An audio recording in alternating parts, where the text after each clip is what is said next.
Hare Krishna.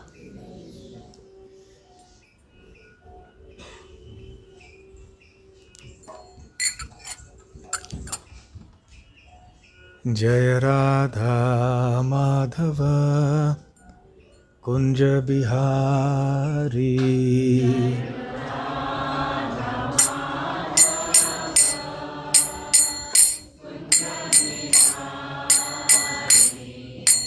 Jaya Radha Madhava Kunja Bihari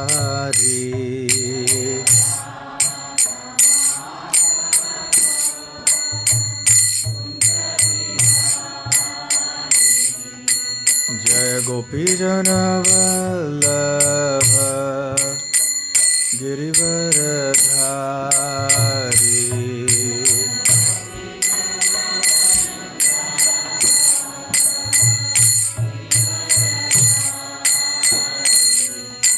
Jaya Gopi Jana Vallabha Girivaradhari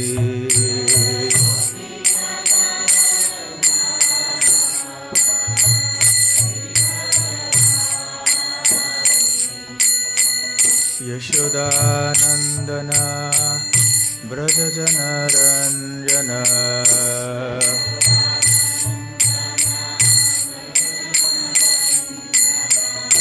Yashodanandana Brajajana Ranjana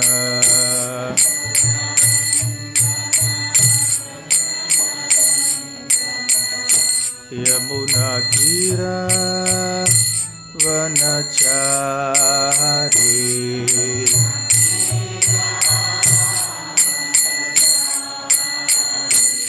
Yamuna Tira Vanachari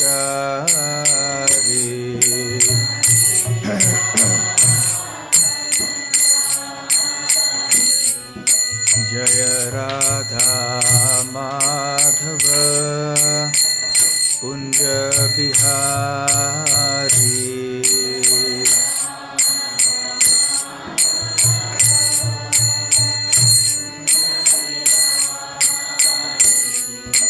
Jaya Shri Krishna Chaitanya Prabhu Nityananda Shri Advaita Gadadhar Shivasadi Gaura Bhakta Vrinda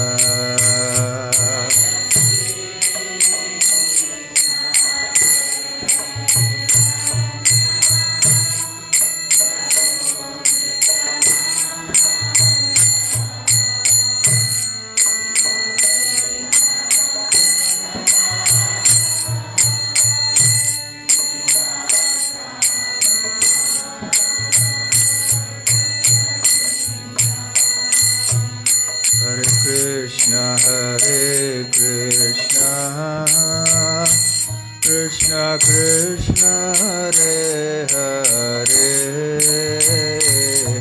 Hare Rama, Rama Rama, Hare Hare.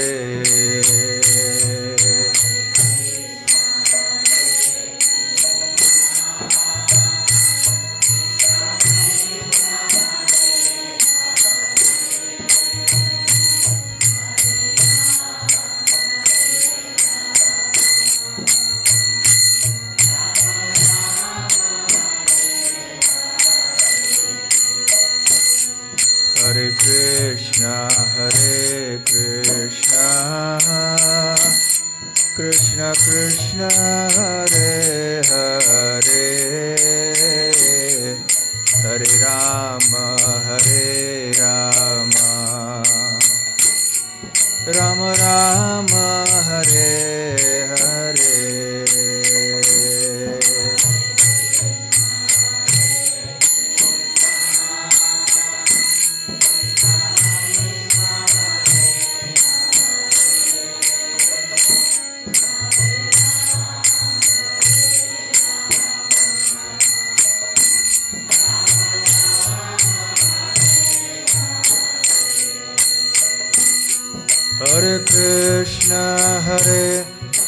Krishna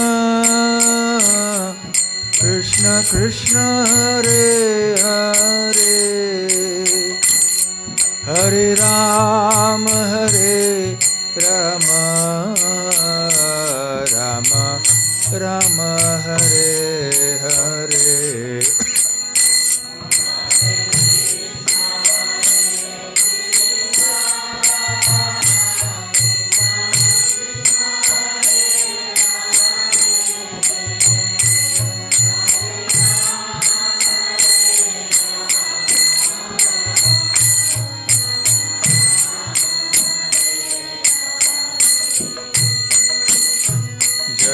Radha Gokulananda Radha Gokulananda Radhe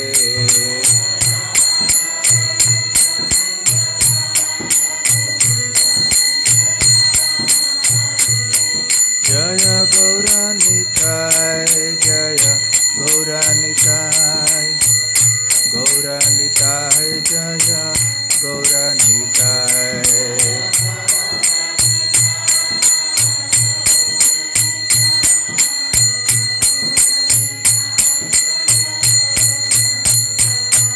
Jaya Jagannatha Jaya Jagannatha Jaya Baladeva Jaya Subhadra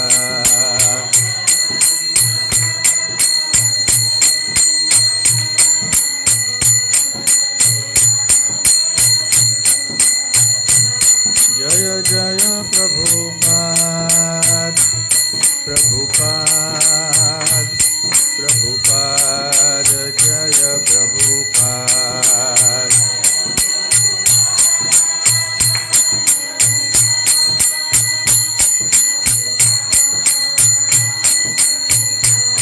Nitai Gaura Hari Bol Hari Bol Hari Bol Nitai Gaura Hari Bol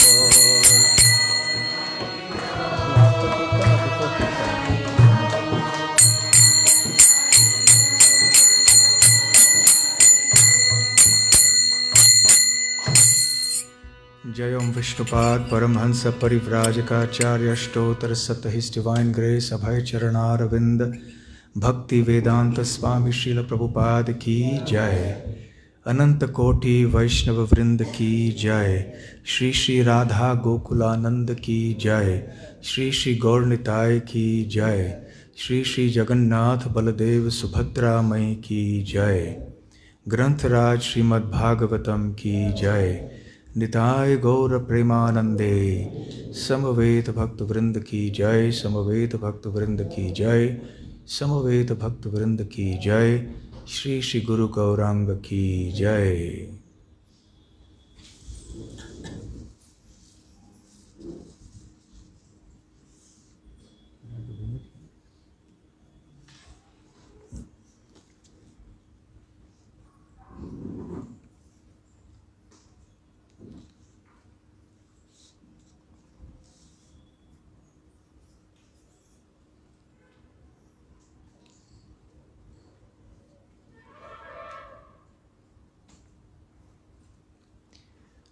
Om Namo Bhagavate Vasudevaya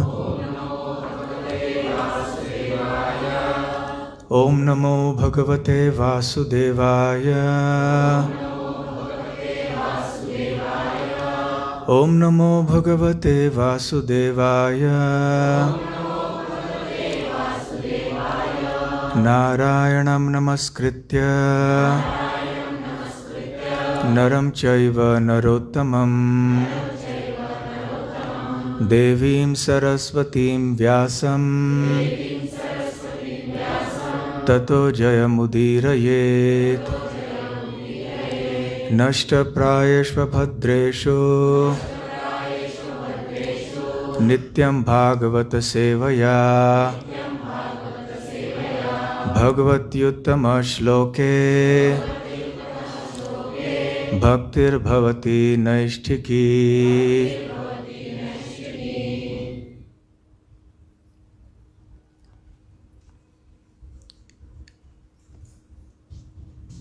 Granth Raj Shrimad Bhagavatam छठा स्कंद 5वां अध्याय प्रजापति दक्ष द्वारा नारद मुनि को शाप। श्लोक संख्या 19।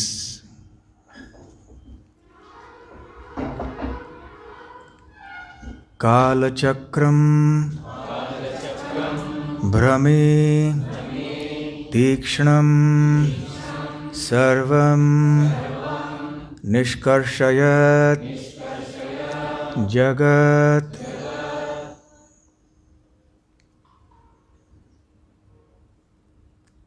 बहुत छोटे अक्षरों में लिखा है, सारा बोर्ड पड़ा है।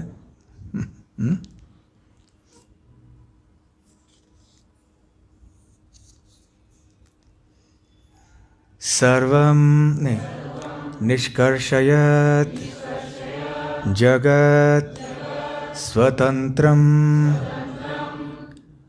अबुधस्य इह किम असत् कर्मभिः भवेत्। कालचक्रं भ्रमितीक्ष्णं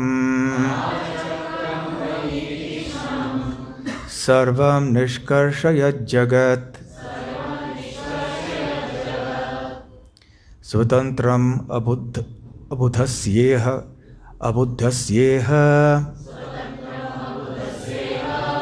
किम सत्कर्मभिर्भवेत्। कालचक्रं भ्रमितीक्ष्णं सर्वं निष्कर्षयज्जगत् स्वतंत्रम् अबुधस्येह किम सत्कर्मभिर्भवेत्। कालचक्रं भ्रमितीक्ष्णं सर्वं निष्कर्षयज्जगत् स्वतंत्रम् अबुधस्येह किम सत्कर्मभिर्भवेत्।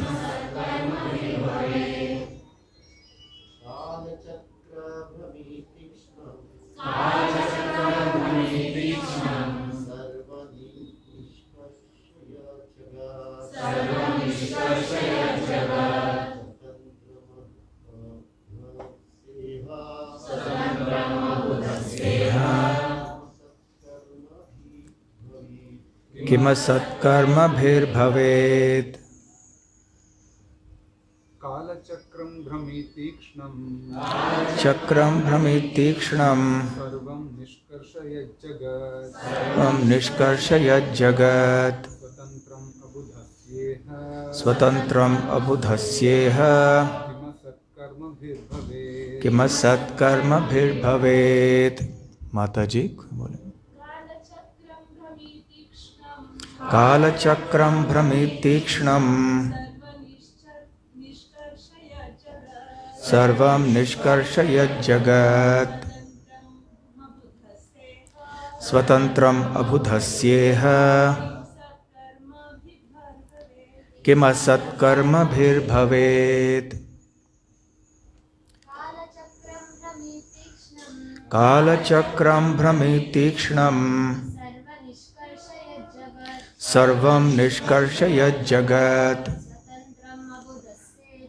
स्वतंत्रम् अबुधस्येह किम सत्कर्मभिर्भवेत्। कालचक्रम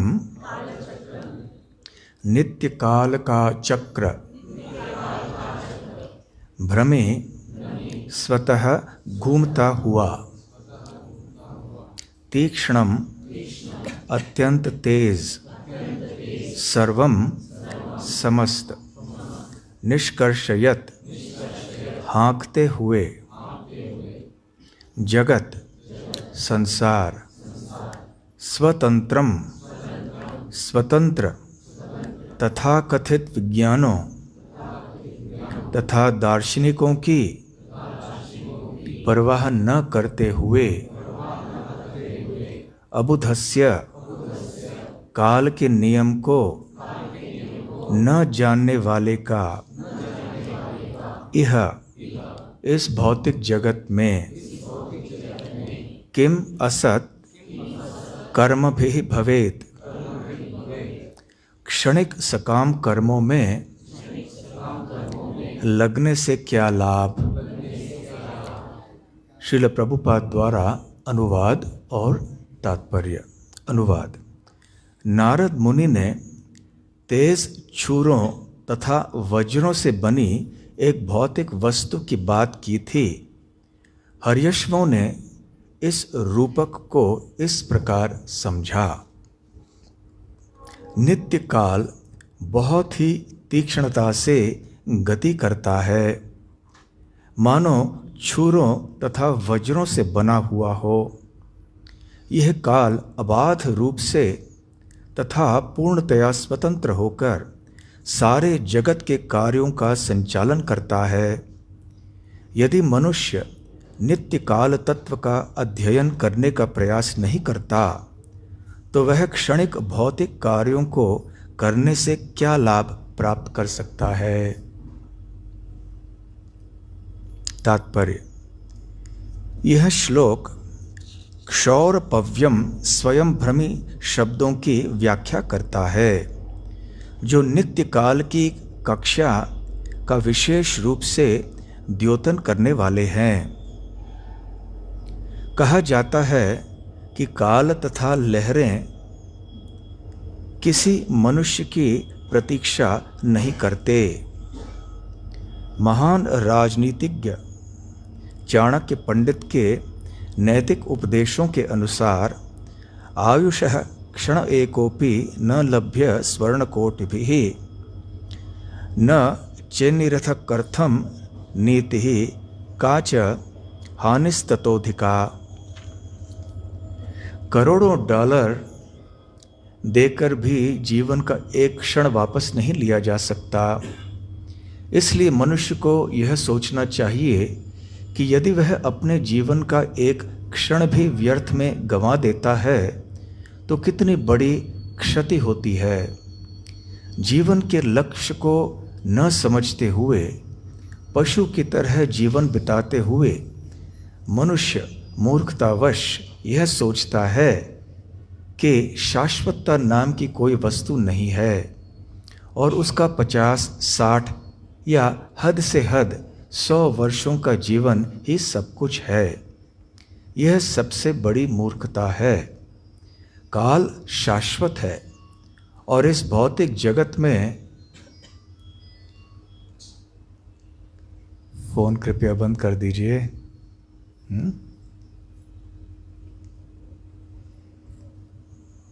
कहाँ थे हम? काल शाश्वत है और इस भौतिक जगत में मनुष्य अपने शाश्वत जीवन की विभिन्न अवस्थाओं से होकर गुजरता है। यहाँ पर काल की उपमा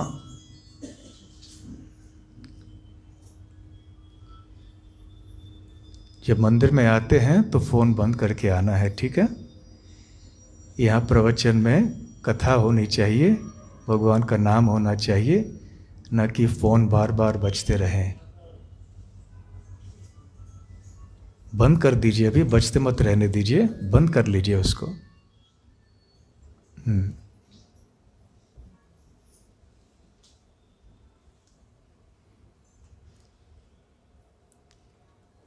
यहाँ पर काल की उपमा तेज छुरे से दी गई है। छुरा तो बाल मूंढने के लिए होता है, किंतु यदि ठीक से नहीं चलाया जाता तो गजब ढा सकता है। मनुष्य को सलाह दी जाती है कि अपनी आयु का दुरुपयोग करके विपत्ति न खड़ी करे। उसे अत्यंत सावधान रहकर अपने जीवन की अवधि का उपयोग आध्यात्मिक साक्षात्कार या कृष्ण भावनामृत के लिए करना चाहिए। अनुवाद को दोहराइएगा। नित्य काल बहुत ही तीक्ष्णता से गति करता है, मानो छूरों तथा वज्रों से बना हुआ हो। यह काल अबाध रूप से तथा पूर्णतया स्वतंत्र होकर सारे जगत के कार्यों का संचालन करता है। यदि मनुष्य नित्य काल तत्व का अध्ययन करने का प्रयास नहीं करता तो वह क्षणिक भौतिक कार्यों को करने से क्या लाभ प्राप्त कर सकता है। ओम अज्ञानतिमिरान्धस्य ज्ञानाञ्जनशलाकया चक्षुरोन्मीलितं येन तस्मै श्रीगुरवे नमः। श्रीचैतन्यमनोभीष्टं स्थापितं येन भूतले स्वयं रूप कदा मह्यं ददाति स्वपदान्तिकं। वन्देऽहं श्रीगुरुः श्रीयुतपदकमलं श्रीगुरून् वैष्णवांश्च श्रीरूपं साग्रजातं सहगणरघुनाथान्वितं तं सजीवं साद्वैतं सावधूतं परिजनसहितं कृष्णचैतन्यदेवं श्रीराधाकृष्णपादां सहगणललिता श्रीविशाखान्वितांश्च। नमो ओं विष्णुपादाय कृष्णप्रेष्ठाय भूतले श्रीमते भक्तिवेदान्तस्वामिन्निति नामिने। नमस्ते सारस्वते देवे गौरवाणी प्रचारिणे निर्विशेष शून्यवादी पाश्चात्यदेशतारिणे।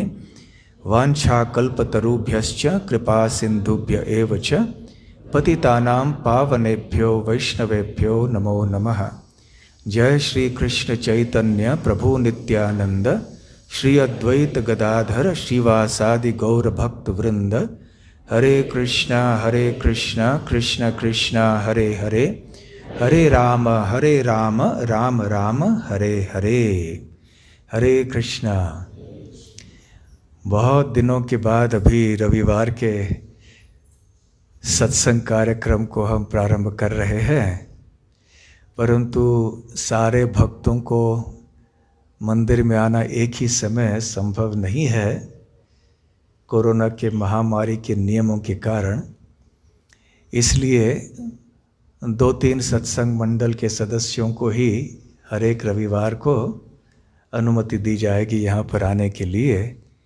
इस तरह से क्रम से सभी को अवसर मिलेगा इस रविवार के कार्यक्रम में शामिल होने के लिए।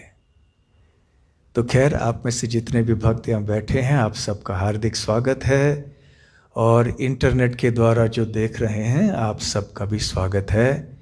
कृपया याद रखिए कि यहाँ जब आते हैं तो नियमों का पालन करना होगा।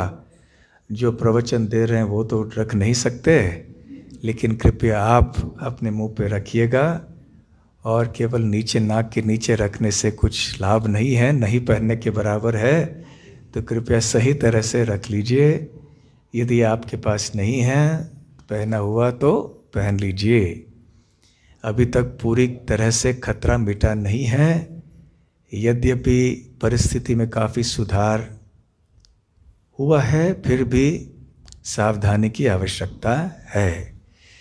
तो आपके योगदान की हम अपेक्षा करते हैं। कालक्रम से ऐसे महामारियाँ आती हैं और जाती भी हैं। तो यहाँ काल है विषय आज का। और कौन उपदेश दे रहे हैं? श्री नारद मुनि। श्रीमद् भागवत के 6ठे स्कंद में यह प्रसंग आता है कि नारद मुनि दक्ष प्रजापति के पुत्रों को उपदेश देते हैं। वो तपस्या करने हेतु जब गए थे तो नारद मुनि उनसे मिले, और फिर नारद मुनि ने उनको उपदेश दिया, वैराग्य के प्रति उनको आगे बढ़ने के लिए प्रेरित किया। तो इस उपदेश के अंतर्गत उन्होंने काल शक्ति का वर्णन किया, और एक बहुत ही अद्भुत एक उपमान उन्होंने प्रदान की। काल की तुलना उन्होंने एक ऐसे घूमते हुए चक्र से तुलना की जो कि छूरों और वज्रों से बनी हुई है, धार वाले, तेज धार वाले छुरों और वज्रों से बनी हुई है।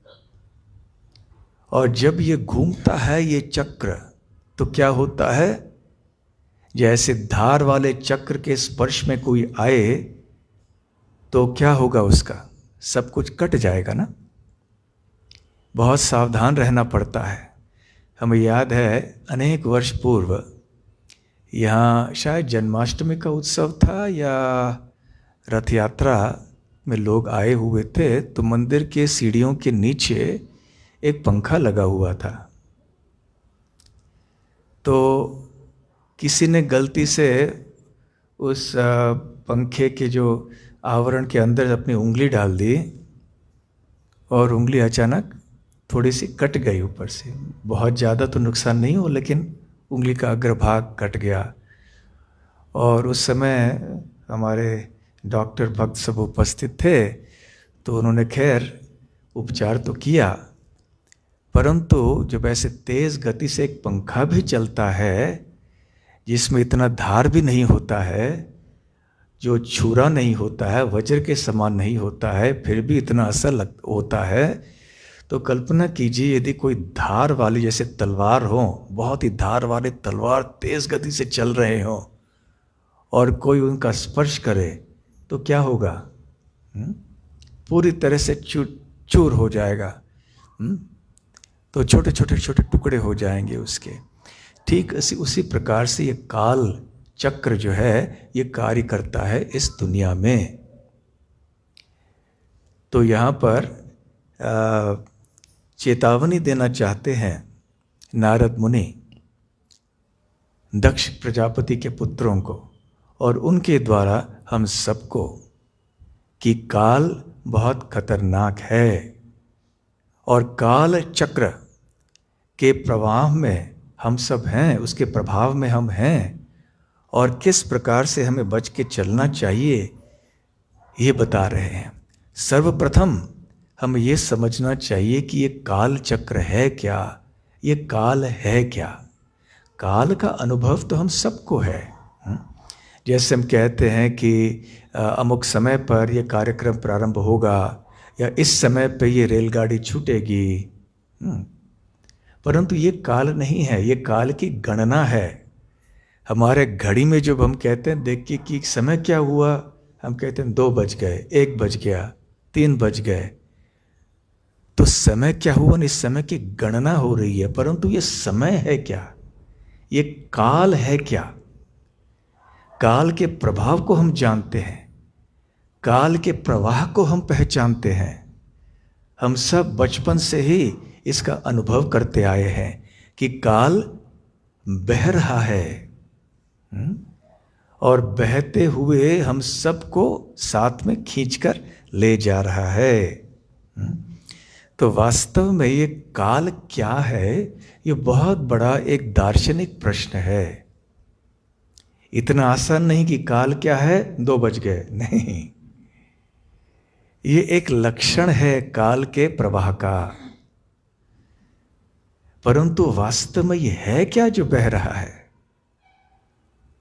हम अनुभव करते हैं कि हमारा कभी हमारी बचपन की अवस्था थी, कभी तो फिर आयु बढ़ गई, आयु बढ़ती जा रही है, और हम लोग काश कभी कभी विचार करते हैं, जब बुढ़ापे की अवस्था आ जाती है तो व्यक्ति सोचता है काश मैं थोड़ा जवान हो जाता, कितना अच्छा होता। युव अवस्था में कितना आनंद आता, हम नाचते कूदते इधर उधर भागते, अभी हम ये सब नहीं कर पा रहे हैं। तो क्या केवल शोक करने से, उदास होने से कि अरे अभी मैं बूढ़ा हो गया, अब युव अवस्था चली गई, ऐसे करने से तो कुछ होगा नहीं, हमारी युव अवस्था लौट कर तो आएगी नहीं। इसका अर्थ ये है कि हम सब ये काल चक्र के प्रभाव में हैं, इसके चंगुल में हम सब फंसे हुए हैं, इसके नियंत्रण में हम पूर्णतया हैं, फंसे हुए हैं। तो काल जो है ये भौतिक जगत में परम नियंत्रक है। नियंत्रक अर्थात जो सबको वश में कर लेता है। और कोई भी काल के चंगुल से पलायन नहीं हो सकता है। भले भागने का प्रयास क्यों न करे, परंतु काल के प्रभाव से हम दूर नहीं भाग सकते। प्रयास तो खूब चलता है सबका। हमारी आयु जैसे जैसे बढ़ती जाती है और बढ़ते आयु का प्रभाव शरीर के ऊपर पड़ता है, तो हम इसको ठीक करने का प्रयास करते हैं। बाल सफ़ेद हो जाते हैं तो बालों में रंग लगाते हैं, काला रंग लगाते हैं कि नहीं? सच बोलिए। लगाते हैं ना।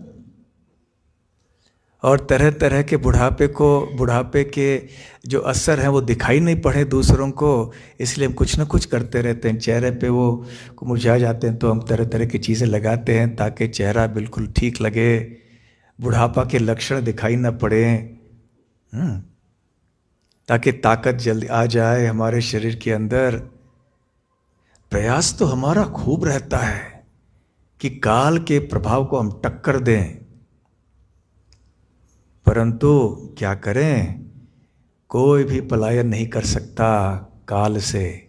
सब काल के प्रभाव में फंसे हुए हैं। और ये काल का प्रभाव कैसे होता है? काल बहता कैसे है? एक तरफी प्रवाह है, जैसे नदी का होता है ना। आपने कभी बहते हुए नदी को देखा है जिसमें बहुत सारा जल हो और बहुत तेज गति से नदी बह रही हो? ऐसे आपने देखा होगा अवश्य। हम लोग जब हिमालय में यात्रा में गए थे, बद्रीनाथ, यमुनोत्री आदि, तो आपने गंगा या यमुना को बहते हुए देखा होगा। कितनी तेज गति से नदी बहती है। तो आपने कभी ऐसे देखा है कि पहाड़ों से नीचे ऊपर जमीन में नदी बहते हुए आती है और अचानक उल्टी दिशा में नदी बहकर जाती है? कभी देखा है आपने ऐसे? नहीं, क्योंकि नदी का प्रवाह एक तरफी होता है। ठीक उसी प्रकार से एक काल की तुलना भी एक नदी से की जाती है। तो काल नदी का प्रवाह भी एक तरफी होता है। तो नदी कहाँ से बहती है? नदी का जो स्रोत होता है पहाड़ों में, वहाँ से प्रारंभ होकर धीरे धीरे धीरे से समतल जमीन में आके फिर वो समुद्र की ओर जाती है नदी। और वहाँ पर नदी में फिर नदी समुद्र में मिल जाती है। तो इस तरह से जब नदी के स्रोत से लेकर समतल जमीन से लेकर समुद्र तक ये एक इसकी यात्रा है। तो क्या कभी ऐसे होता है कि जो नदी जब समुद्र तक पहुंच गई तो अचानक उसने सोचा कि अरे मुझे पहाड़ में जाना है, हाँ, और मैं अपने आप को रोक लूंगी और पीछे चलो उल्टी दिशा में वापस पहाड़ की ओर जाऊंगी? ऐसे कैसे होता है? कभी नहीं होता है। ठीक उसी तरह से जब काल बहता है और हम बचपन से लेकर युव अवस्था से लेकर बुढ़ापे तक जाते हैं तो पीछे लौट के नहीं आ सकते हैं। और ये प्रवाह जो है, ये काल का प्रवाह विभाजन पैदा करता है हमारे जीवन में। किस तरह का विभाजन? 3 भाग होते हैं हमारे जीवन में किसी भी क्षण में। वो 3 भाग कौन से हैं? एक है भूतकाल जो बीत चुका है, दूसरा है वर्तमान काल जो इस समय हो रहा है, और तीसरा भविष्य काल जो होने वाला है। अभी एक क्षण का अनुभव हम कर रहे हैं, एक क्षण में वो क्षण बीत जाता है, दूसरा क्षण आ जाता है, अब वो बीता हुआ क्षण भूतकाल बन जाता है, अब ये वर्तमान काल हो जाता है, ये वर्तमान भी भूत हो जाएगा, और जो भविष्य है वो वर्तमान होगा, जो वर्तमान है वो भूत हो जाएगा। इस तरह से काल का प्रवाह हमें ढकेलते हुए ले जा रहा है। आपने कभी ऐसे तेज गति से बहने वाले नदी में स्नान करने का प्रयास किया है? आप में से कितने भक्तों ने ऐसे स्नान किया होगा? हाथ ऊपर कीजिए। हाँ, तो आपको सावधानी रखनी पड़ी कि नहीं? आपने क्या किया उस समय? वो थोड़े नदी के तट पर जंजीर आदि होते हैं, जैसे हरिद्वार ऋषिकेश में रहते हैं, ताकि लोग बह के नहीं जाएं। वो जंजीर को नहीं पकड़ेंगे तो कलकत्ता पहुंच जाएंगे मुफ्त में। कोई टिकट विकट की जरूरत आवश्यकता नहीं पड़ेगी, कोई खर्चा नहीं, कुछ नहीं। बस वहां चले जाओ और बह के चले जाओ।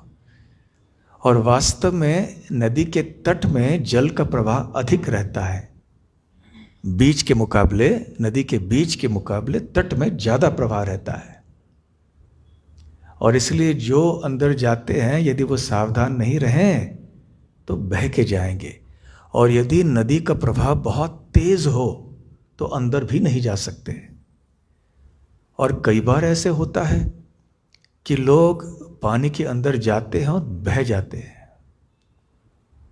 और कितनी बार ऐसे बाढ़ अचानक आ जाते हैं, आपने देखे भी होंगे, आजकल वीडियो इधर उधर आते हैं कि अचानक से बाढ़ आ गया और कोई युवक युवतियां आदि सब कुछ पानी में कुछ खेल रहे होते हैं, अचानक बाढ़ आ जाता है तो उनको बहा के ले जाते हैं और कोई भी संभावना नहीं रहती है बचने के लिए, इतना तेज प्रवाह। तो ऐसे जब तेज प्रवाह से पानी बह रहा है नदी के अंदर, तो क्या कोई संभावना है कि हम उल्टी दिशा में हम तैर के जाएं? बिल्कुल नहीं। ठीक उसी प्रकार से असंभव है कि हम काल के प्रवाह के विरुद्ध दिशा में हम चलने का प्रयास करें।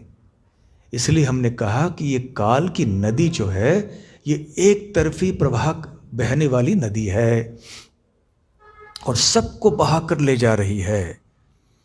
कोई भी ऐसे नहीं है जो बच सकता है। अक्रूर जी 10वें स्कंद में कहते हैं, ह्रियमाण काल नद्या। ये काल की नदी है, तो काल की नदी के द्वारा काल नद्या क्या ह्रियमाण है, सारे जीव जो हैं बहते जा रहे हैं, बहते जा रहे हैं। कोई एक भाग्यशाली जीव होगा जो भगवान की कृपा से तट पे पहुंच जाता है। अन्यथा सारे जितने जो भी लोग बह रहे हैं वो तो बह के चले जाएंगे, उनका विनाश तो निश्चित है। इसी तरह से ये काल की नदी है, इसे काल चक्र कहिए, काल नदी कहिए, चाहे चक्र का घूमना हो या काल नदी का बहना हो, बहुत जबरदस्त होते हैं, विनाशकारी होते हैं। काल का प्रभाव इस दुनिया में क्या है? विनाश करना। श्रील प्रभुपाद जी अपने ग्रंथों में बताते हैं कि काल के 6 प्रकार के प्रभाव होते हैं, 6 प्रकार के परिवर्तन काल कराता है सब जगह। पहला है जन्म। जन्म के बाद विकास या वृद्धि। विकसित होते हुए परिपक्वता की अवस्था की प्राप्ति होती है। परिपक्वता के बाद गौण उत्पादन, मतलब कोई ना कोई वस्तु उसमें से निकलते हैं, जैसे पेड़ है उसमें से फल निकलते हैं, फूल निकलते हैं, पत्ते निकलते हैं। कोई मनुष्य है उनमें से वो बच्चों को जन्म देते हैं। और उसके बाद घटन, क्षय, जैसे बुढ़ापा आ जाता है ना तो क्षय होने लगता है सब कुछ, अंत में मृत्यु, सब कुछ खत्म हो जाता है। तो ये 6 परिवर्तन, ये स्तर होते हैं जिनमें से संसार में हर किसी को, हर वस्तु को गुजरना पड़ता है। इसलिए हम इस तरह से फंसे हुए हैं इस प्रकार से, और कोई भी काल का मुकाबला नहीं कर सकता, कोई भी काल को पराजित नहीं कर सकता, हरा नहीं सकता है। चाहे वो कीड़ा हो क्यों ना हो, चाहे वो जानवर क्यों ना हो, मनुष्य क्यों ना हो, वो देवी देवता क्यों ना हो, ब्रह्मा जी क्यों ना हो। ये ब्रह्मांड में, भौतिक जगत में जो भी कोई रहते हैं वो काल के प्रभाव में हैं। यद्यपि हम सब चाहते हैं कि हम अमर रहें, हमारी मृत्यु न हो, बुढ़ापा न हो, परंतु ऐसे नहीं होता। हम तरह तरह की योजनाएं बनाते हैं कि हम कल ऐसा करेंगे, परसों वैसा करेंगे, और हम इस चीज़ के ऊपर जीत प्राप्त कर लेंगे। और बड़े बड़े राजा भी हुए हैं इतिहास में, उन्होंने भी दुनिया के ऊपर बड़े पराजय प्राप्त कर लिया हो, विश्व सम्राट भी क्यों न बने हुए हों, परंतु कितने समय तक रहेंगे वो। थोड़े समय के बाद काल का प्रभाव उन पर भी पड़ेगा, वो भी मिट जाएंगे, उनकी भी मृत्यु होगी, वो भी हार जाएंगे, मरे भी नहीं तो इस तरह से काल के सामने हम टक्कर नहीं लगा सकते। काल के प्रभाव में आकर क्या होता है कि हमारे दुनिया के अंदर जितने भी इच्छाएं हैं, जितने भी हमारी कामनाएं हैं, सब सपने हैं, वो सब टूट जाते हैं, सब भंग हो जाते हैं। जैसे मान लीजिए कोई बच्चे खेल रहे होते हैं और अचानक माँ आके बोलती है, अरे बंद करो, चलो भोजन के लिए चलो। बोलते अरे क्या, हम इतना अच्छा खेल हमारा हो रहा था, आके हमको रोक लिया, मजाक किरकिरा कर लिया हमारा।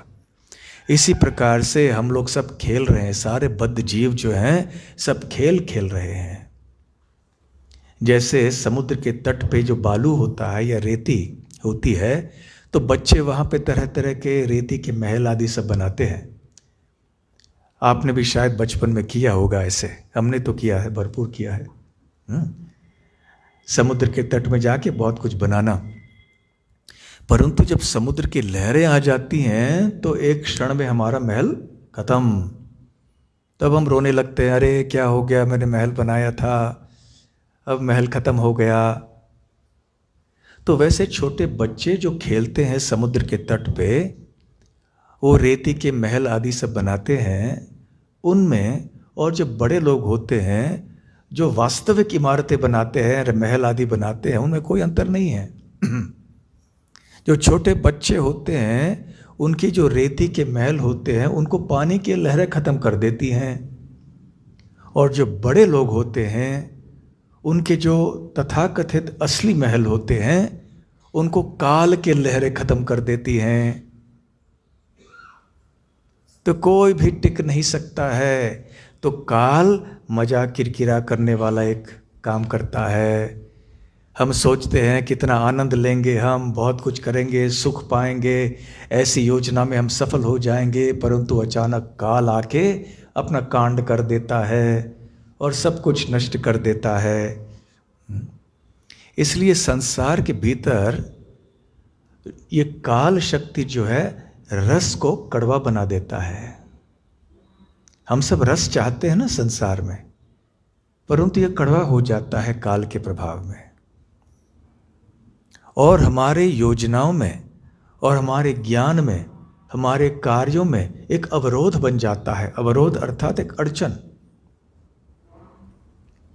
जो बीत जाता है उसकी याददाश्त हमें नहीं रहती है। थोड़ा बहुत इधर उधर यहाँ वहाँ कुछ याद रह जाता है।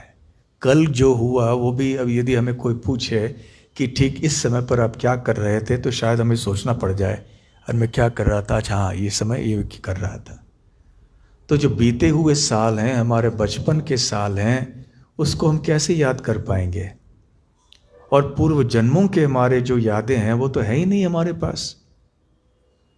तो इस प्रकार से जो भूतकाल में हो चुका है तो वो हमारे पहुंच के बाहर है। थोड़ी बहुत पहुंच है जहां तक हमारी स्मृति शक्ति है। जो वर्तमान काल में हो रहा है उस समय भी हमारा ज्ञान बहुत सीमित है। जो हमारे आँखों के सामने है उतना ही हम देख सकते हैं, थोड़ा कुछ हम सुन सकते हैं, परंतु इस समय दूसरे जगह में क्या चल रहा है, इन दीवारों के उस पार में क्या हो रहा है, हमें नहीं पता। और जो भविष्य काल में होने वाला है वो तो पता है ही नहीं। थोड़ा कुछ पता है कि हमारी मृत्यु एक न एक दिन होने वाली है, थोड़ा कुछ पता होता है, बाकी नहीं। तो ये काल जो है, काल चक्र, ये 3 भाग जब करती है, भूतकाल, वर्तमान काल और भविष्य काल, और इस प्रकार से बंधन पैदा करती है, अवरोध पैदा करती है। और इसलिए हम हमारे पूर्व जन्मों को याद नहीं कर पाते हैं। परंतु हम सब यहाँ पर हैं, काल शक्ति के अधीन हैं हम, काल चक्र के, काल नदी के। परंतु क्या भगवान भी इसी प्रकार से काल के प्रभाव से, काल के प्रभाव में बह जाते हैं? नहीं। हम भूल जाते हैं या नहीं जानते हैं भूतकाल और भविष्यकाल, परंतु भगवान श्री कृष्ण सब कुछ जानते हैं। इसलिए वो कहते हैं वेदाहम समतीतानि वर्तमानानि चार्जुन भविष्याणि च भूतानि माम तु वेद न कश्चन।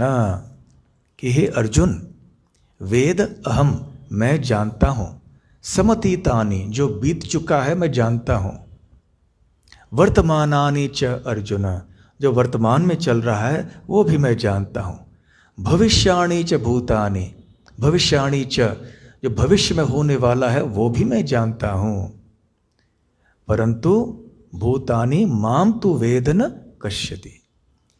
तो मुझे कोई नहीं जानता, मैं सब कुछ जानता हूँ, भूत वर्तमान भविष्य। इस प्रकार से हम देख सकते हैं कि काल भगवान के लिए कोई अवरोध पैदा नहीं कर सकता है, केवल हमारे लिए ये होता है। तो हम लोग यहाँ पर कर्म करते हैं ना, किस प्रकार के कर्म करते हैं? तरह तरह के कर्म करते हैं, कोई अच्छे कर्म, कोई बुरे कर्म, कभी पाप, कभी पुण्य। तो हम ये जब कर्म करते हैं, किसके द्वारा प्रेरित होकर करते हैं? प्रकृति के द्वारा। इन कर्मों को करने के लिए अनुमति किन की चाहिए? परमात्मा की चाहिए, भगवान कृष्ण जो हमारे हृदय में विराजमान हैं। और किसके नियंत्रण में ये कार्य हो रहे हैं? काल शक्ति के। तो संक्षेप में कहा जाए तो जितने भी जीव इस भौतिक जगत में हैं, वो प्रकृति से प्रेरित होकर कर्म करते हैं, भगवान के द्वारा अनुमति प्राप्त करके कर्म करते हैं, और काल शक्ति के प्रभाव में आके कर्म करते हैं। तो काल के चंगुल में हम सब फंसे हुए हैं। भगवत गीता में, जैसा कि आप सब जानते हैं, 5 विषय हैं प्रमुख। कौन से हैं वो 5 विषय? जीव, ईश्वर, काल, प्रकृति, कर्म। और इन 5 विषयों में केवल एक विषय है जो शाश्वत नहीं है। वो कौन सा है? कर्म। बाकी 5 विषय जो हैं वो शाश्वत हैं, अर्थात वो नश्वर नहीं हैं। उनमें से काल भी है। तो काल एक ऐसे शक्ति है जो नश्वर नहीं है। इसलिए हम लोग काल के प्रभाव में आके हम भूल जाते हैं, क्योंकि हम नहीं रहते, हमारा शरीर नहीं रहता, आत्मा तो रहती है, परंतु शरीर बदलने के कारण हम भूल जाते हैं कि पूर्व जन्म में हम कौन थे, और उसके पहले जन्मों में भी हम कौन थे। बहुत सारे जन्म हमने ले लिए। जैसा कि श्री कृष्ण अर्जुन से कहते हैं, बहुनी में व्यतीतानि जन्मानि तव चार्जुन तान्यहं वेद सर्वाणि न त्वं वेत्थ परन्तप। हे अर्जुन, तुमने और मैंने बहुत सारे जन्म बिता लिए हैं, मुझे इन सारे पूर्व जन्मों का स्मरण है, परंतु तुम्हें नहीं है। तो भगवान कृष्ण में और जीव में क्या अंतर है? भगवान श्री कृष्ण प्रकृति और काल के परे सदैव रहते हैं, और इस भौतिक जगत में रहने वाले जो जीव होते हैं वो काल और प्रकृति के अधीन सदैव रहते हैं। तो ये बड़ा अंतर है। तो भगवान ऐसे काल और प्रकृति के अधीन क्यों नहीं हो जाते? जब हम अधीन रहते हैं, हम काल और प्रकृति के प्रभाव में आते हैं, तो भगवान कृष्ण क्यों नहीं प्रभावित होते हैं? क्योंकि काल और प्रकृति ये दोनों ही भगवान की शक्तियां हैं, और भगवान श्री कृष्ण परम शक्तिमान हैं। परम शक्तिमान का अर्थ है कि उनकी शक्ति अपार है, असीमित है, अचिंत्य है। और इतना ही नहीं, परम शक्तिमान का तात्पर्य ये भी है कि ये सारी शक्तियां सदैव भगवान के वश में रहती हैं। ऐसा नहीं है कि शक्ति भगवान के हाथ से बाहर निकल जाती है। कभी कभी क्या होता है, खास करके जो तरुण लोग होते हैं, जोर से अपना मोटरसाइकिल या गाड़ी चलाते हैं, तेज गति से चलते हैं। ये गाड़ी या मोटरसाइकिल क्या है? एक शक्ति है ना। तो हम इस शक्ति का प्रयोग करते हैं और जब तेज गति से जाते हैं तो बड़ा आनंद आता है, नहीं? बड़ा उल्लास होता है। हम दूर से जाते हैं चला के, परंतु कभी कभी क्या होता है, ये शक्ति हाथ से निकल जाती है और बड़ा अपघात हो जाता है। कितनी बार हम देखते हैं। बस थोड़े दिन पिछले हफ्ते गोकुल धाम में हम गए थे, तो लौटते समय वहाँ बाहर जब मैं जा रहा था मंदिर में लौटने के लिए यहाँ पर, तो वहाँ थोड़े लोग आए, उनकी गाड़ी का अपघात हो गया था। वो सीधे जो रास्ते के पास में गटर खड्डा है उसमें जाके गाड़ी गिर गई, बच गई, बाल बाल बच गए ये लोग। थोड़ी बहुत चोट पहुंची, क्यों? रोंग जल रहे थे। हाँ।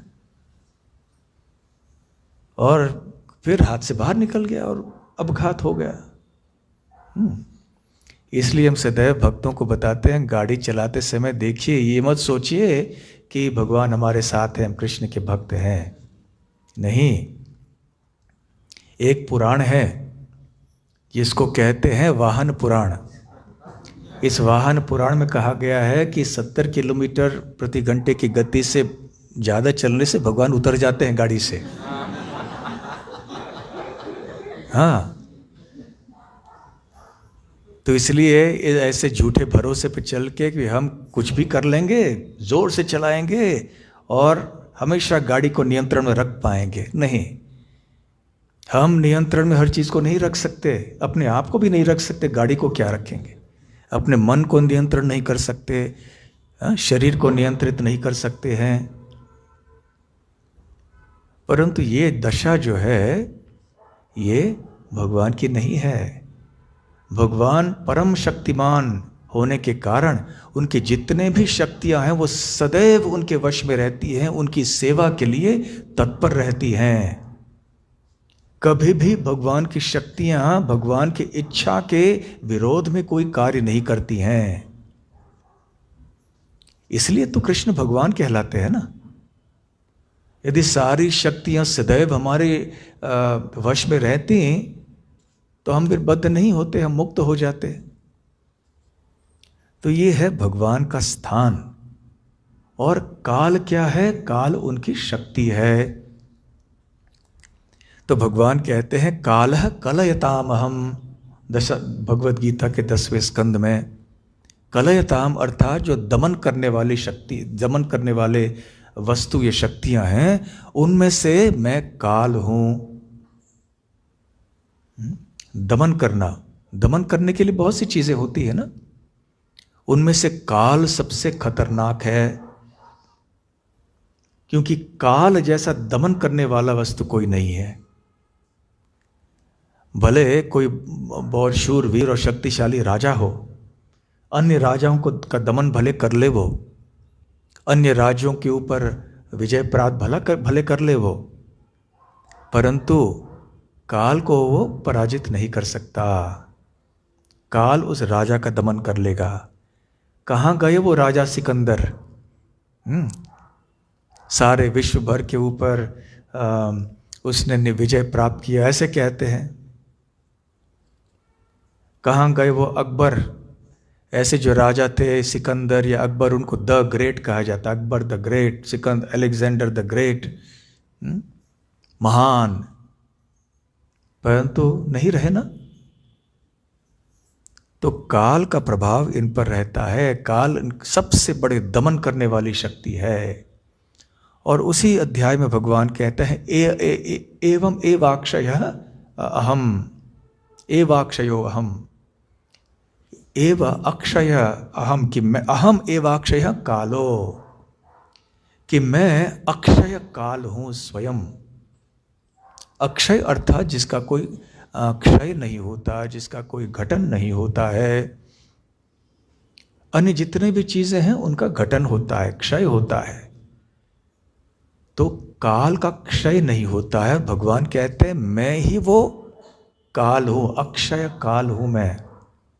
अहम एवाक्षय कालः। तो भगवान कैसे कहते हैं कि मैं काल हूं, और फिर वो कहते हैं कि मेरी शक्ति है? क्योंकि शक्तिमान और शक्ति में अभिन्नता होती है। इस दृष्टि से भगवान कहते हैं कालोस्मि लोकक्षयकृत प्रवृद्धः। क्षयकृत, क्षयकृत मतलब क्षय करने के लिए। तो भगवान कहते हैं मैं ही काल हूं, और ये काल शक्ति क्यों है? हर चीज का विनाश करने के लिए। लोकान समाहर्तुन इह प्रवृत्तः, मैं यहां आया हूं हर चीज का विनाश करने के लिए। तो इस भौतिक सृष्टि में काल विनाशकारी शक्ति है। मृत्यु सर्वहरस चाहम, काल रूप में मृत्यु आती है। जो लोग नास्तिक है ना, जो कहते हैं भगवान को नहीं देखते, नहीं जान सकते, भगवान को नहीं मानते, तो भगवान दर्शन देंगे उनको। जब काल रूप में आएंगे, मृत्यु का भयंकर रूप जब आएगा उनके सामने, तो भगवान अपने आप को दर्शाएंगे, परंतु अपने सुंदर श्याम सुंदर गोविंद बांसुरी बजाने वाले रूप में नहीं, भयंकर काल रूप में आएंगे, मृत्यु के रूप में आएंगे। मृत्यु सर्वहरः चाहम, सब कुछ हर लेंगे। इसलिए भगवान का नाम है हरि। ये सब कुछ हरण कर लेते हैं। तो भगवान श्री कृष्ण के लिए काल एक शक्ति है, और काल उनकी सेवा में तत्पर रहती है। हमारे लिए काल का प्रभाव क्या होता है? बार बार हमें शरीर बदलना पड़ता है। एक शरीर थोड़े समय के लिए रहा, काल के प्रभाव से वो नष्ट हो जाता है। वो 6 प्रकार की परिवर्तन होते हैं ना, जिनका वर्णन मैंने पहले किया। तो जब शरीर का विनाश हो जाता है तो दूसरा शरीर, फिर तीसरा शरीर, चौथा शरीर। तो इस प्रकार से काल के प्रभाव से ऐसे समय समय पर हमें शरीर मिलते रहते हैं। परंतु भगवान के लिए ऐसा नहीं है। भगवान के लिए काल एक सातत्य है। सातत्य अर्थात जो एक अनंत प्रवाह है। और भगवान के क्रियाकलापों में, भगवान के शरीर में, दिव्य शरीर में ऐसे काल कोई विनाशकारी कार्य नहीं कर सकता है। तो काल, क्योंकि ये भगवान की शक्ति है, तो हमें भगवान की सेवा के लिए उपयोग करना चाहिए। जैसे प्रकृति भी भगवान की शक्ति है ना, तो प्रकृति का सदुपयोग हम करते हैं भगवान कृष्ण की सेवा में। जैसे हम भगवान की आरती उतारते हैं ना, तो जब हम धूप अर्पण करते हैं, इसका मतलब है पृथ्वी तत्व जो है हम अर्पण कर रहे हैं। दीप अर्पण कर रहे हैं तो अग्नि तत्व अर्पण कर रहे हैं। पंखा चामर आदि अर्पण करते हैं तो हम वायु तत्व अर्पण कर रहे हैं। जल शंख में डाल के अर्पण करते हैं, जल तत्व को अर्पण कर रहे हैं। शंख बजाते हैं, ध्वनि तत्व को अर्पण कर रहे हैं। और साधारणतः हमारे जीवन में भी हम देखते हैं ये सारी चीज़ें हैं। जैसे ये माइक्रोफोन है, एक उपकरण है ये, इसका प्रयोग हम कृष्ण की वाणी को फैलाने के लिए कर रहे हैं। उसी प्रकार से यहाँ पर पेटी है, मृदंग है, करताल है, ये ईंटें हैं, पत्थर हैं, जिनसे ये मंदिर बना हुआ है, ये सब प्रकृति के बने हुए हैं, परंतु इनसे एक मंदिर बना है। तो क्योंकि प्रकृति भगवान की शक्ति है, तो प्रकृति का प्रयोग शक्तिमान के लिए करना चाहिए। ठीक उसी प्रकार से क्योंकि काल भगवान की शक्ति है, तो काल का प्रयोग भी केवल भगवान कृष्ण के लिए ही करना चाहिए। और खास करके मनुष्य जीवन में, क्योंकि मनुष्य जीवन बहुत ही दुर्लभ है। जैसा कि प्रभुपाद जी यहाँ तात्पर्य में कहते हैं, आयुषः क्षण एकोपि न लभ्य स्वर्ण कोटि भी। यदि हम बीते हुए एक क्षण को भी वापस ले आना चाहते हैं तो कोटि सोने की जो सिक्के होते हैं उनको देकर भी हम प्राप्त नहीं कर सकते। जो बीत जाता है वो बीत ही जाता है। जितना भी धन हमारे पास हो, बीते हुए क्षण को हम वापस नहीं ले आ सकते। इसलिए मनुष्य जीवन विशेष रूप से भगवान कृष्ण की भक्ति के लिए है। और जो लोग मनुष्य जीवन का प्रयोग कृष्ण भक्ति के लिए नहीं करते हैं, उनके लिए काल चक्र कैसे हो जाता है कि मानो एक सांप है। काल सर्प भी कहते हैं इसको। देखिए कितनी उपमाएं दी गई हैं। काल चक्र, काल नदी, काल सर्प। काल सर्प अर्थात एक बहुत बड़ा अजगर। अजगर सांप होता है, वो अपना मुंह बहुत बड़ा ऐसे खोल देता है और जो भी प्राणी होते हैं उनको मुंह में लेके निगल देता है। जब अजगर निगलता है ना, आपने कभी देखा है अजगर को किसी पशु को निगलते हुए? वो एकदम से निगल लेता है क्या? धीरे धीरे धीरे एक बार उसको पकड़ लेता है ना, पकड़ के धीरे धीरे धीरे धीरे से अपने अंदर ले लेता है। और वो जानवर बड़ा तड़फड़ाता रहता है वहां पर, परंतु कुछ नहीं कर सकता, क्योंकि ये इसकी जो पकड़ है इतनी सख्त है कि वो छूट नहीं सकता जानवर। और धीरे धीरे धीरे से उसको निगलने लगता है और धीरे से सारा शरीर उसका उस अजगर के शरीर के अंदर चले जाता है। तो ठीक उसी प्रकार से जातस्य ही ध्रुवो मृत्यु ध्रुवम जन्म मृतस्य च। जैसे ही हमारा जन्म हुआ है, मृत्यु का संकेत मिल जाता है, मृत्यु होनी है। तो सांप ने हमें निगल लिया है। जैसे ही हम मां के गर्भ में आ जाते हैं, जन्म के पहले ही मृत्यु रूपी ये सांप रूप, हाँ, मृत्यु रूपी सांप ने हमें पकड़ लिया है और धीरे धीरे धीरे धीरे हम अंजर जाते हैं। कई बच्चे गर्भ के अंदर मर जाते हैं, कई गर्भ के बाहर आके मर जाते हैं।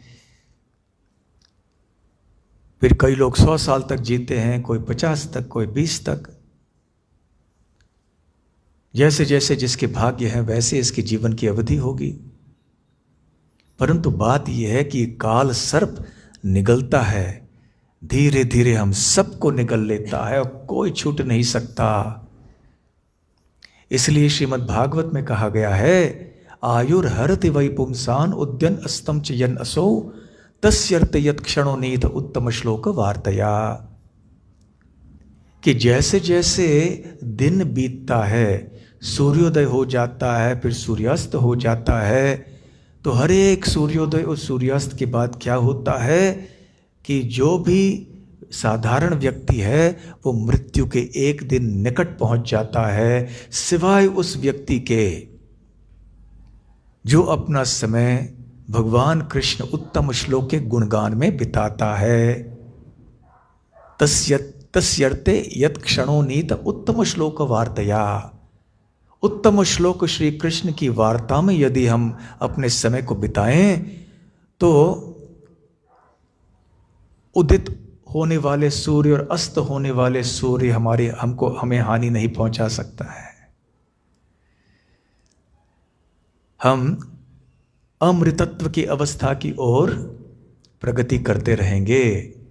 भले इस समय हम अमर न हो, ये शरीर का नाश तो होना है, परंतु यदि हमने हमारे मनुष्य जीवन में समय का सदुपयोग किया और भगवान की भक्ति करते रहे, तो जब इस शरीर को त्याग देंगे उस समय फिर भगवान हमें उनके धाम में ले जाएंगे। इसलिए काल का सदुपयोग करने का अर्थ है भगवान श्री कृष्ण की भक्ति करना। जैसा कि श्री रूप गोस्वामी उपदेशामृत में कहते हैं, तन नाम रूप चरितादि सुकीर्तनानो स्मृत्युः क्रमेण रसना मनसि नियोज्य तिष्ठन् व्रजे तदनुराग जनानुगामी कालम नयेदखिलमित्युपदेश सारम। वो कहते हैं तन नाम, तन मतलब कृष्ण, कृष्ण के नाम रूप गुण चरित आदि का क्या करना होगा, हमें संकीर्तन करना होगा, साथ साथ उनका स्मरण कीर्तन करना होगा। तन नाम रूप चरित आदि सुकीर्तनानु, सु मतलब अच्छे ढंग से करना चाहिए, भक्ति भाव से करना चाहिए। सुकीर्तनानु और अनुस्मृत्य है, बार बार स्मरण करना चाहिए। क्रमेण, तो इस प्रकार से क्रम से जैसे जैसे हम करते जाएंगे, रसना मनसी नियोज्य, तो हम मन प्रसन्न होता जाएगा, ये सारी चीजें रसमय होने लगेंगी। तिष्ठन व्रजे, और हमें व्रज में निवास करना चाहिए। और हम व्रज तो नहीं जा सकते, इसलिए अपने रहने के स्थान को ही हमें व्रज बनाना चाहिए, वृंदावन बनाना चाहिए। और जो व्रजवासी हैं, कृष्ण भगवान के जो अनुयायी हैं इत्यादि, उनके पद चिन्हों में चलने का प्रयास करना चाहिए। और इस प्रकार से श्रवण कीर्तन स्मरण आदि करते हुए हमारे समय का उपयोग करना चाहिए। कितना समय? संपूर्ण समय। कालम नयेद अखिलम, हमारा अखिल समय। नयेद मतलब प्रयोग करना, इस्तेमाल करना। कालम नयेद अखिलम इति उपदेश सारम, ये समस्त प्रकार के उपदेशों का सार है कि हमारे समय का हम इस प्रकार से सदुपयोग करें। और हमें यह नहीं सोचना चाहिए कि हमारा मनुष्य जीवन जो है बस क्षणभंगुर है, 50, 60, 70, 80 साल की अवधि होती है, तो इसमें हम कितना कर सकते हैं? बहुत कर सकते हैं। क्योंकि बहुत ही अर्थदम, जैसे प्रहलाद महाराज कहते हैं, ये अर्थदम बहुत मूल्यवान है शरीर।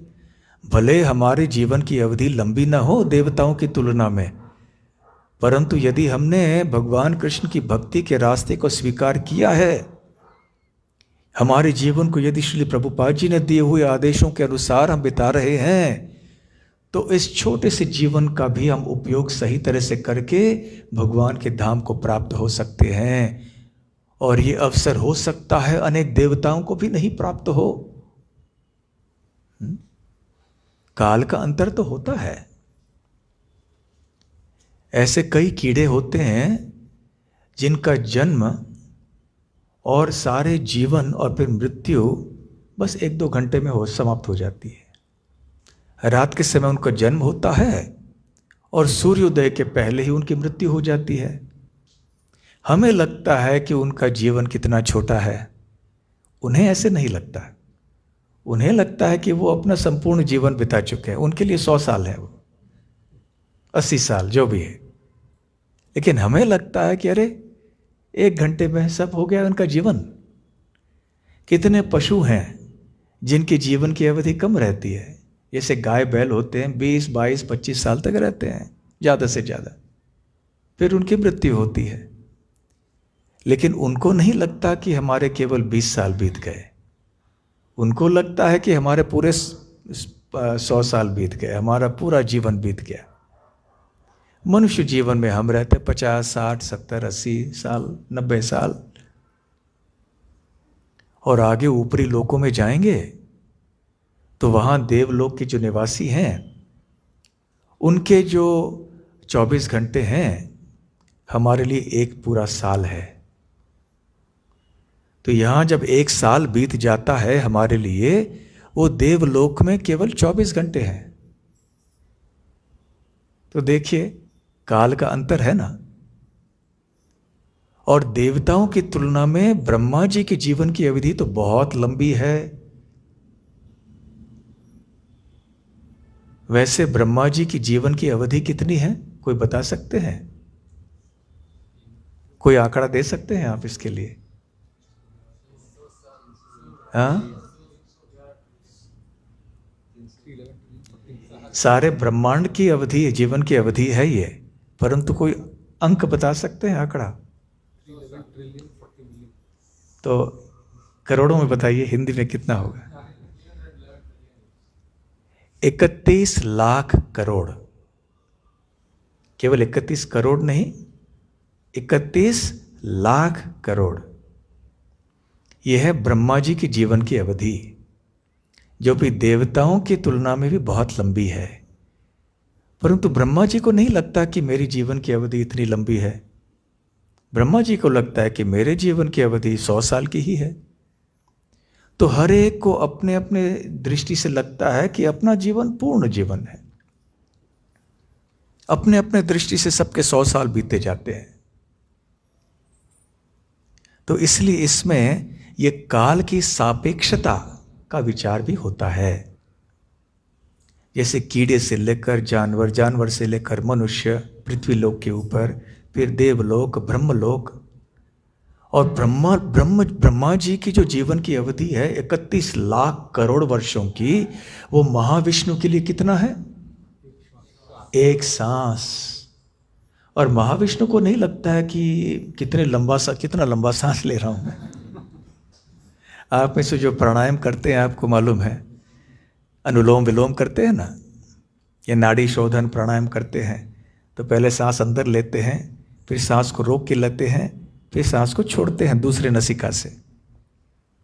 तो इसमें क्या कहते हैं कि 2 गिनने तक सांस अंदर लेना चाहिए एक नसिका से, 4 गिनने तक सांस को रोक के रखना चाहिए, और 8 गिनने तक सांस को दूसरे नसिके से छोड़ना चाहिए। तो तकलीफ कहाँ होती है? सांस को रोक के रखने में। कितना हम सांस को रोक के रख सकते हैं? हमें लगता है अरे कितना रोक लिया हमें सांस, परंतु वास्तव में ज्यादा नहीं। हमें लगता है अब सांस साधारण तरह से हम ले रहे हैं, तो ऐसा लगता है बस सांस तो एक क्षण में बीत गया। तो महाविष्णु को भी वैसे ही लगता है मेरा एक सांस ही है ये, परंतु उनके सांस की तुलना में सारा ब्रह्मांड यहां नष्ट, उसका सृजन होता है, पालन होता है, विनाश भी होता है। ब्रह्मा जी भी जन्म लेते हैं, मर भी जाते हैं। महाविष्णु के एक सांस में। और महाविष्णु की जीवन की अवधि कितनी है? कोई अवधि नहीं, अनंत, अनादि और अनंत। और इस प्रकार से महाविष्णु के स्तर में जो काल का बहाव है, काल का प्रवाह है, वो हमसे बहुत अलग है। और ऊपर जाइए, वैकुंठ जगत में जाइए, गोलोक वृंदावन में क्या होता है? ब्रह्म संहिता में ब्रह्मा जी क्या कहते हैं? निमेषार्धाख्यो वा व्रजति नहीं यत्रापि समयः। क्या अर्थात इसका? समयः यत्र, यत्र मतलब वहां इस गोलोक वृंदावन में, समयः जो काल है, न व्रजति, वो बहता नहीं है। जैसे यहां काल प्रवाहित होता है ना, बहता है ना, वहां नहीं बहता। निमेष अर्ध, निमेषार्धाख्यो वा नहीं व्रजति, तो एक आधे क्षण के लिए भी वहां पे काल बहता नहीं है। यहां जब काल बहता है तो बहने के बाद भूतकाल उत्पन्न हो जाता है, परंतु गोलोक वृंदावन में ऐसे नहीं है। वहां श्री कृष्ण उनके पार्षदों के संग सदैव अपने दिव्य क्रियाकलापों में व्यस्त रहते हैं, मग्न रहते हैं।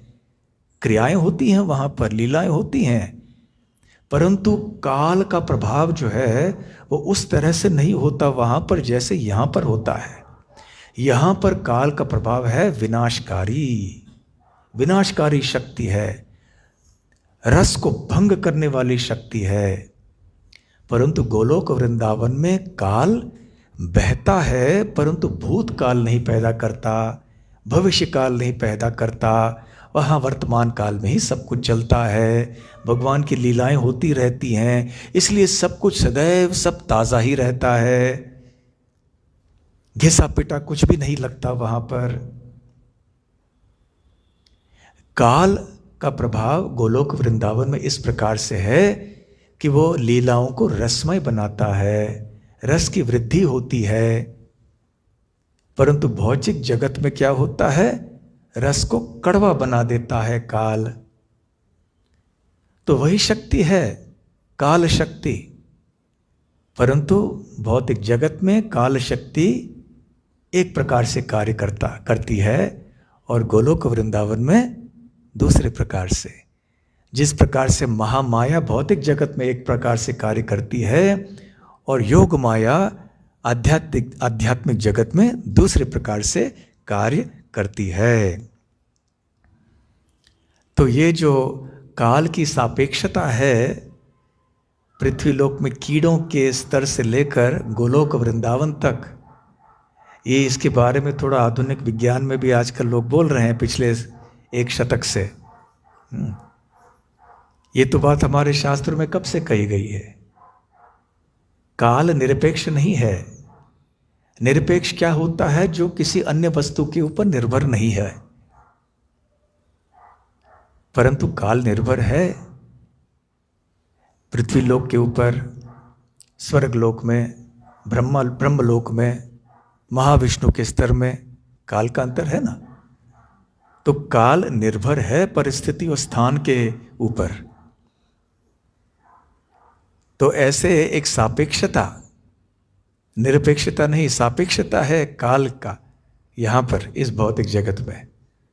परंतु आध्यात्मिक जगत में काल भगवान की लीला में सहायता करता है, उसको और रसमय बनाता है।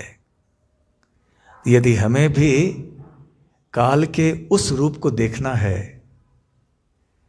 तो हमें यहां पर काल के इस रूप का सही उपयोग करना चाहिए। भगवान श्री कृष्ण की सेवा में अधिक से अधिक समय बिताकर।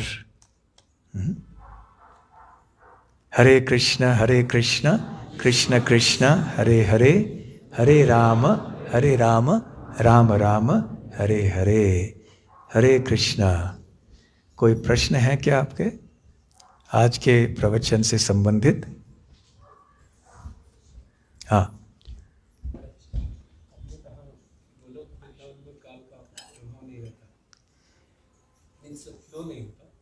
काल का प्रवाह रहता है, परंतु जिस प्रकार से यहाँ होता है उस प्रकार से नहीं होता है।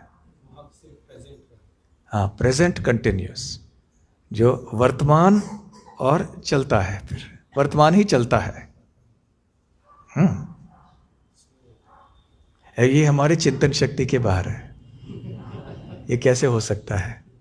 क्योंकि हमारी आदत है ना प्रकृति और काल के अंतर्गत सब कुछ सोचने के लिए, क्योंकि इसके बाद हमें कुछ पता ही नहीं है, अनुभव नहीं है। तो ऐसा कोई स्थान हो और ऐसे कोई परिस्थिति हो जहाँ पर प्रकृति वश में हम नहीं कर ले और काल भी ऐसे बहे कि सब रसमय हो जाए, ऐसे स्थान का अनुभव नहीं है हमें। तो ये हमारे चिंतन शक्ति के बाहर है, इसलिए इसे अचिंत्य कहते हैं। ठीक है? और कोई प्रश्न?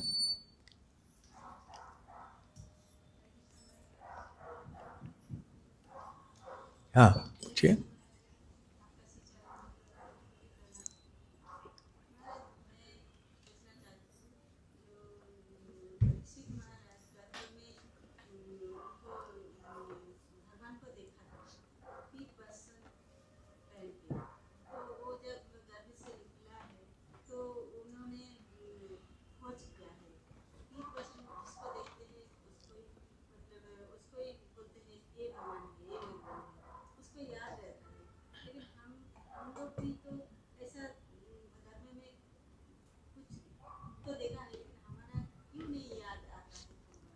अच्छा, प्रश्न ये है कि परीक्षित महाराज ने भगवान का दर्शन किया जब वो कि अपने माँ के गर्भ में थे।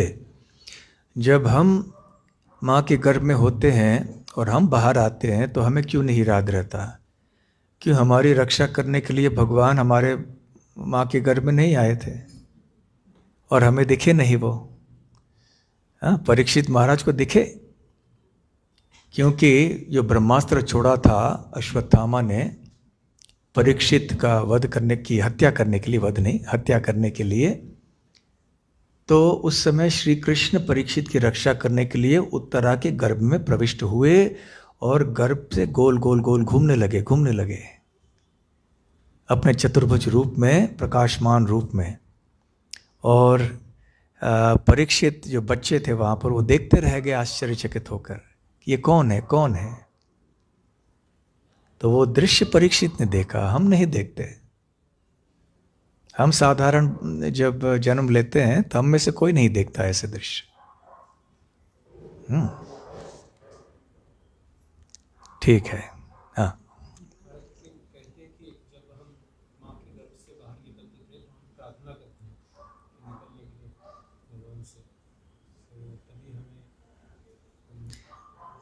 प्रश्न ये है कि ऐसे हमने सुना है कि माँ के गर्भ से निकलते हैं जब उस समय प्रार्थना करते हैं।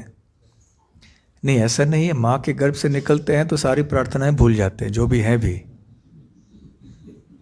माँ के गर्भ से बाहर आते समय इतना दर्द होता है, इतना दर्द होता है, माँ को भी बच्चे को भी।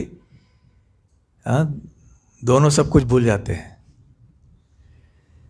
बच्चे को तो याद रहता ही नहीं है।